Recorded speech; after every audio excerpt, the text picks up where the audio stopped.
Hi everyone, this is another vinyl finds video, and I've got quite a bit of vinyl to show off today. First off, one band that I've gone back into is Sparks, sort of band who started off in the 70s in the glam era. I bought their new album, which turned out to be their best in years. Really recommend that. Certainly better than the album they did with Franz Ferdinand. And I've got this box set of their sort of early albums on Island Records. I mean, brilliant box set. It's ones from 74 to 76. I mean, the first three are brilliant records, although I mean the fourth one is good but a bit flawed.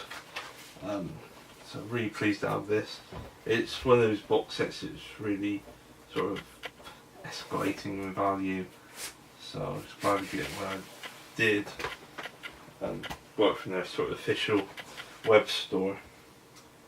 The one band that I've sort of recently changed my mind on, didn't know too much of their stuff before except the old sort of hit, and that's Van Halen. The first album I got, this is a reissue, really great sounding reissue, which was from a couple of years back. Really great album. I mean, this is a very important album in the sort of development of hard rock, heavy metal. Pretty much never mind the bollocks of glam metal. The second album, which is this one's the original, a German one, German pressing, is pretty much more of the same, bit more poppier. It's still a great album, really fun record. Women and Children First, which is their third album. I think this is UK pressing or German, I don't know. Yeah, German pressing. I've not actually probably listened to this. I know this is one that some fans go crazy over. It's certainly less poppy than the first two.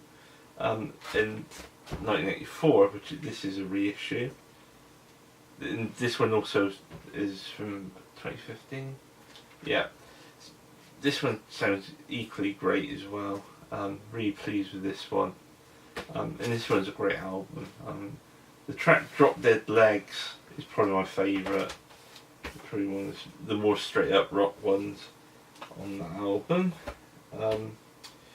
What's next? Oh yeah, new Perubu album. This one's a really, really good record. I mean, probably one of their best. Yeah, the best in years, probably since the 90s. I mean, this one has a nice mix of the sort of garage rock and some of the more sort of wistful, sort of reflective moments. Also, I've gone back into Alice Cooper. I got this his third album, Love It to Death. This is on, get this out, white stroke black vinyl, but it just looks like white but messy. Great album. I mean, it's not quite as good as Killer and $1 Billion Babies, but I mean, tracks like Caught in a Dream, brilliant. Caught in a Dream. What is it? I'm 18. Is it my body? Although the last track was interesting. Sunrise was actually written by a convicted pederast. For those who not in the know, yeah, it was written by Rolf Harris. Also managed to get some of his later albums. Got Trash. This is on red vinyl. I'll show it. I mean, this was produced. This had so many sort of pop songwriters on it. It's a bit like his version of the Aerosmith album Permanent Vacation, where they got all these pop songwriters in and everything was polished within an inch of its life. But I mean this album is fun. It's a fun record. Not the pinnacle of Alice Cooper's recording output, but it's fun. I mean, there's Maniacs in Love with You, Poison, pretty good, Bed of Nails. Some of the tracks are forgettable, but mostly it's good. And Hey Stupid, which is really, this one's on silver vinyl. This one's sort of cut from a similar cloth. Really sort of big, overproduced sort of pop metal. And this is on silver vinyl. But again, this one's actually a hell of a lot better. I mean, there's a couple of tracks near the end which are a bit, maybe, a bit slight, a bit forgettable. But other than that, it's pretty damn consistent record. Yeah, so this is a favourite of mine. I mean, the whole first side on there is brilliant. The only downside with this record is it's a pretty crap pressing. It's 56-minute album on 2 sides of vinyl, and the first side is 30 minutes long, and you can hear the quality suffers. Here's the new Fairport Convention, the reissue of Fairport Convention's 3rd album, Unhalf Bricking, which is their sort of the last one before they went full British folk rock. Before they finally made the transition. This one's got Sailor's Life on, which is brilliant, and also some very good Bob Dylan covers, including a good version of Percy's Song, which is quite an underrated song in their back catalogue. And last but not least, I mean, is this Hawking box set. This is Humble Pie.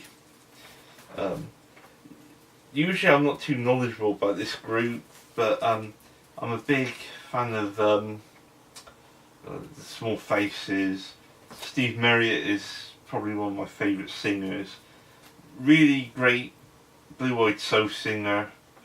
The only person who come close, in his contemporaries, would be someone like Steve Winwood, but I'm not even sure if Stevie Winwood had as much vocal power as he did. So I found this for under £100 and ended up buying it.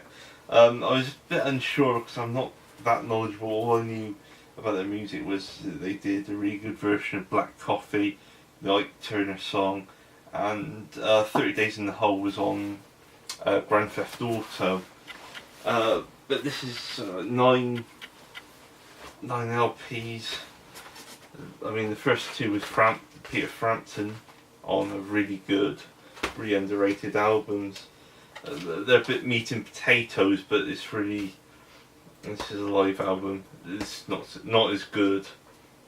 I mean, they're a bit meat and potatoes, but Steve Marriott is still a great singer, and there's still a sort of really big soul influence alongside the sort of early 70s sort of hard rock, boogie rock sound.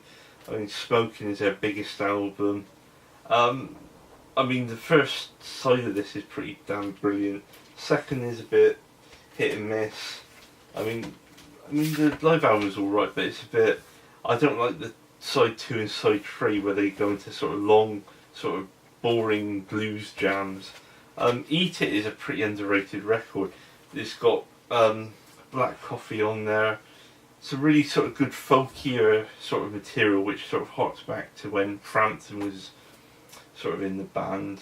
But the problem is it's too long. If they had edited it down to a single LP, this would have been a lot stronger.